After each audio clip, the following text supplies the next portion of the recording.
Welcome to Talking Up Music Education, a podcast from the NAM Foundation.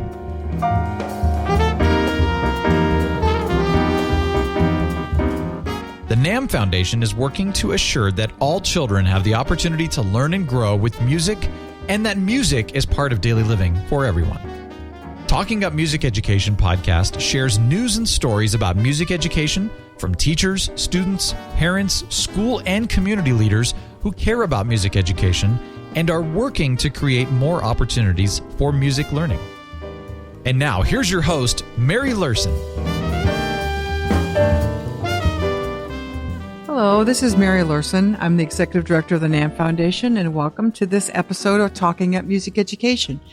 We're coming to you live from the NAM show in Anaheim, California, and this is our final day of the NAM show, January 22nd. So, as I've said, I think in our earlier podcast, we're in a glide path to the finish line. We've had over 100,000 people here with us in Anaheim at our annual show. Almost all music industry and music professionals, music product professionals, with a few very special guests like college, university students, music educators, and some artists who have been our guests, including my guest today on this episode, Dr. Linda Wagner, who is the superintendent of the Anaheim Elementary School District. Welcome, Linda. Thank you. It is so wonderful that you could give your Sunday to come over and be with us and tell us the story of the Anaheim School District. How many students, how long you've been here? Sure. We are 18,500 students strong. The students range in age from 4 years old to about 12.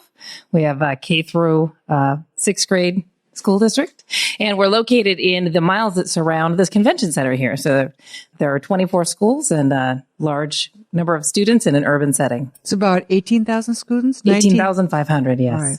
And the miles that surround this convention center also surround Disneyland. That's correct. Because we're right next door to Disneyland. Yes. So as I've explained it to our community, our NAM community, is that the parents of your children are the ones that are caring for all of us when we come to town. That's right. We are the service industry of Anaheim in a large part, yes. So 18,500 children, how would you describe their needs economically? I mean, is there a way that we can better understand who they are? Well, sure. They are working people.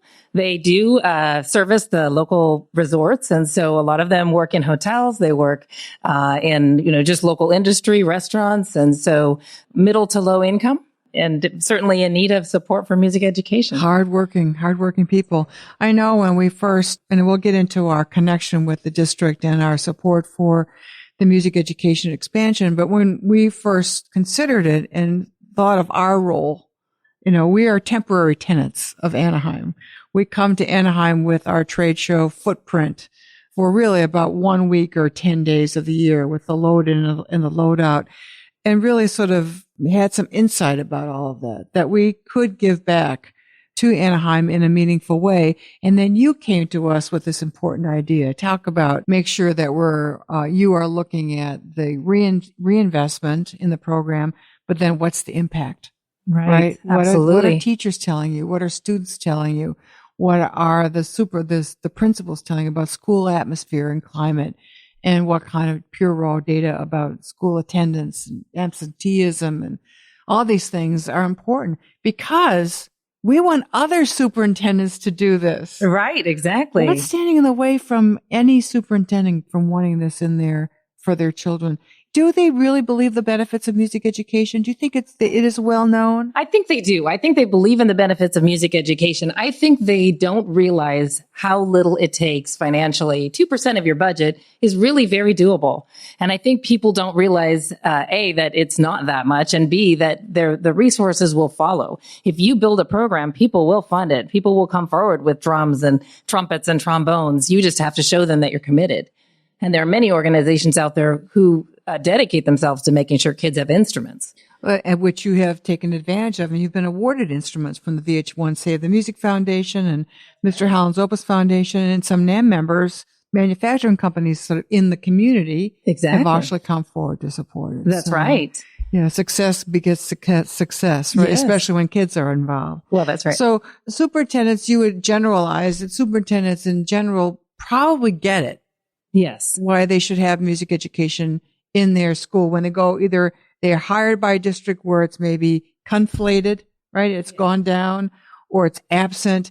But so it's possibly just the absence of knowing what to do. I think so. Yeah. And I also think, So why don't we work on that, Linda? I think we have another job we could do here. That's right. Well, I think we have to have people who believe that it's possible. We had 2 mothers that came forward and said, hey, we want to run a mariachi program. And I said, great. Let's do it. And so I met with them. We have lunch fairly often, and they update me on what they've done, but they have actually single-handedly pulled together 2 schools worth of mariachi that they just believed they could do it. And so Two mothers that are running ladies a and mariachi gentlemen, program. 2 mothers. Yes. Not 200. No. 2 mothers. Just 2 mothers. And a willing superintendent. Yes. And they have over 100 children in each of 2 programs with full sets of instruments that they've managed to get the resources for or had donated. So as we keep backing into this sort of model of the superintendent, if a superintendent is approached by enthusiastic parents that are actually willing to do something, a superintendent might say yes. Absolutely. This superintendent would, and many would, I think. I think really we just need the enthusiasm, people who come and show us the way. We've had drum manufacturers that came to us and just said, hey, we think you can help. We can help you with kids with, some socio-emotional concerns or issues. Why don't we teach your counselors how to run drum circles? And we said, great. And so we just had all of our counselors participate in that. And now, in addition to music teachers, we have counselors running drum circles, which is fantastic. Just for the community interaction, building community. Communications. That's right. And, yeah, I think that's, so we have those of us who are in the field of advocacy for music and arts education, or counseling and supporting others to be stronger advocates. There is a little mythology about the superintendent's office. Yes. There's this fear. Maybe we go back to our own childhoods. Perhaps. Right? Right. And we regress to feel of like, I'm going to have to go to the principal's office to ask for something, or, so how can we help our advocates that listen to our podcast, or anyone, to understand how to approach a superintendent's office when you have a child in the school district and you have a concern? Well, I think, you can come with the concern. Another idea is come with an idea. And when people people come to me with ideas, even if they don't have the whole solution. For example, the symphony came to me and said, we have teachers, you don't have instruments. And we said, well, let's teach notation for a while then until we figure out this instrument thing. And so we did. Basic musical skills. Right. So I think, if you come with an idea, sometimes the superintendent can connect you with the resources to follow. So like in life in general, if someone comes to you with, wouldn't it be wonderful if? Yes. Right? Right. That getting into something wonderful for our kids is probably said, I really have a complaint to you about. Right. Exactly. Right? Exactly. Right. And pulling together like-minded people, so maybe a parent has an idea and they're thinking, well, gosh, I want to do a dance. And maybe they go to their child's local dance class and they say, hey, would you partner with me with the school district? And very often that person will say yes. So I think that you're telling us that you are, as a leader of a school, you're always looking for solutions. So if someone brings you something to ponder that could be really good for the children, it's pretty much an open door. Absolutely. We don't say no here. Really, it's very rare. We probably would say no to big piano donations because we just can't put any more pianos, right? Right. But after that, we just don't say no. I mean, if somebody has a music idea they want to try, dance, drama, any of that, we'll give it a shot. Mm-hmm. And this also allowed you to staff up a little bit more too. You have a communications director, right? That's right. These are things that are really helping you to communicate to the overall, to parents and the community in general, what's happening, right? Right. I mean, as we've gained success in our arts program, really funding has come in. And so we are able to fund all kinds of things that sort of correspond to the music program, but are not directly linked to it. So sometimes when programs are threatened, right? When the budget cycle comes through and the budget's being prepared, and we know that districts live in a larger continuum of the federal funds and state funds and everything. Many times that the superintendent has to be the ultimate problem solver of the budget. And sometimes music and arts education advocates get very defensive in this period when budgets are passed favorably. It can be very happy times, right? Yeah. But when budgets have to be modulated or even regressed in some ways just to keep things going, what is also the best way for parent advocates to continue to work with a superintendent? These are a superintendent doesn't want to make these decisions, right? No, right? And I think they're hard decisions to make. They're very hard decisions to make. We have agreed that it's just a principle of ours that we will value music education, and like NAM, we will defend it. And NAM makes it their mantra that they will defend arts education for children, and we feel the same way. And so it's simply just a non-negotiable that music education continues, and that we may make cuts as far from the classroom as possible. So when the time comes to tighten our belts, we look to see what will not affect children. So this policy has been adapted on the board level? Yes. When we went to Nashville and met with the Nashville team, our board members were there, and our board members committed that they would spend 2% of their budget, that they would double the music program every year until every child had a music education or a music teacher in their week, and that they would stand behind music education. But that is, I don't think I was aware that it was that formally codified. I know that, but the fact that it has been adopted as a district policy, and in the good times, this is when advocates need to rally around that and keep kind of re-emphasizing that, because we all know that we will go through cycles. Yes. We'll go through cycles of pressures and whatnot. And when all are together defending and supporting, and they understand what the true costs are, you can sometimes slide through the tougher years. That's right. And we codified it in the form of a resolution and passed it so that we could refer back to it and say, now remember the day. We know things are tight right now, but remember when we all promised that a child who started music in kindergarten would be playing an instrument in 6th grade. Remember that, and we haven't had to refer back to it because our board just believes in it. Right. And board members come and go. We know that too. So when this part of their orientation is to come and they're getting voted in on with that promise. Yes. Right. Some of them are even running maybe on that promise. Yes. Right. To uphold it. But this is also a quick to do that came into my mind. If you're in a school district where things are going pretty well and this isn't been adopted as a resolution, this is the time to adopt it. Oh, yes. Make that's sure, right. If everybody's high on it, up on it, everything's good, then let's say we're putting it on as a policy of the district that we will together work and defend music and arts education opportunity for all our children. Then again, when we go through those times when things get forced into pressure, we remember what we stood for. That's right.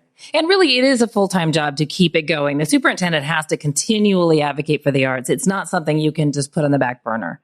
And I think if I did, we would be less likely to make it a high priority. It really has to be a constant. And if the principal or principal and superintendent maybe are doing that every day, they at least need people around them to remind them. That's right. Right? That's right. Be it a local advocacy group or people that they want to work with as part. So we've been involved with the Anaheim for our day of service and work with the children who are now getting full-time music teaching. And I can't wait to come back every year because soon we'll have entire schools. That's right. It's exciting to see their progress, isn't it? Soon we'll have entire schools. We sure will. So what are your hopes for all of that? What do you see in 3 more years when the kindergarten kids who were here at the start will have had 6 years? Well, really, I hope to see them happy, well-adjusted, feeling that they came to school. Maybe, the thing that drives them to school is that music opportunity, that they're happy to be there and they're confident. And if they're great musicians, that's terrific. If they're not great musicians, we're just happy that they're happy and that they're well-adjusted and had that opportunity to give that music a chance. And plus every school will have that music room component, which That's is, right. There's this buzz in the air, right? Yes. They're humming some of the same tunes and drumming and running into practice, and there's That's the right. chaos of the instruments on the floor in the hallway, and Sure. right, the spring concert and the holiday concert, and the parents coming in, and right, and the community groups coming in and out. I mean, that's the other piece is that we will see the local symphony people coming and going. We see this is happening now. The local theater is coming and going as we pass them in the hallway. It's wonderful. Yeah. Just to kind of wrap up, Linda, how did you come to be a superintendent? Oh, gosh. I went through the typical teacher. I was a teacher, vice principal, principal. But when I became a superintendent, I realized that was my opportunity to really make sure music was everywhere I went, that the seeds for music were planted. And so that's been the motivator. And leadership and education is where it gets done, right? That's right. When you're leading, yes, you get to lead. But the community is so important in helping us make it happen. Really, without them, it would not be possible. So, and are you still swimming 100 miles a day? And yes, and marathon running? Yes. And yeah, yes. This is one of these women, ladies and gentlemen. We just have to take it calmly. There's one of these people that can really do all these things. Try to keep in balance. Yeah, that's wonderful. We're so grateful for our opportunity to partner with you. It wouldn't have happened without you, Linda. Thank you. It wouldn't happen with you either, Mary. Yeah, it wouldn't have. NAM's been tremendous. And the fact that we can stand before our members in this town when we come together and say we are helping to reinstate music education in the city of Anaheim, it means that we are walking our talk as a vision. Absolutely. So it means so much to us. And we will be back next year. Well, terrific. We will see where those kids are. We'll be bigger and stronger. We'll have more music. With their music education program. So Thank you so much. Thank you, Mary. For your great participation. And thank you all for listening to us and being with us on this episode for Talking Up Music Education, a podcast of the NAM Foundation.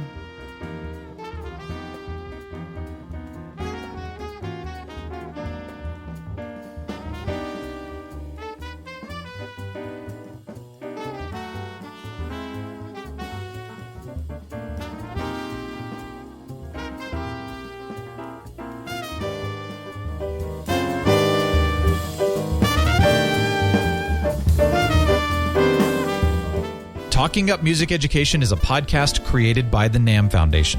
To learn more about how you can support music education in your community or how you can be part of the work of the NAM Foundation, visit our website, www.namfoundation.org, or join us on Facebook at facebook.com/NAM Foundation. You can also follow Mary on Twitter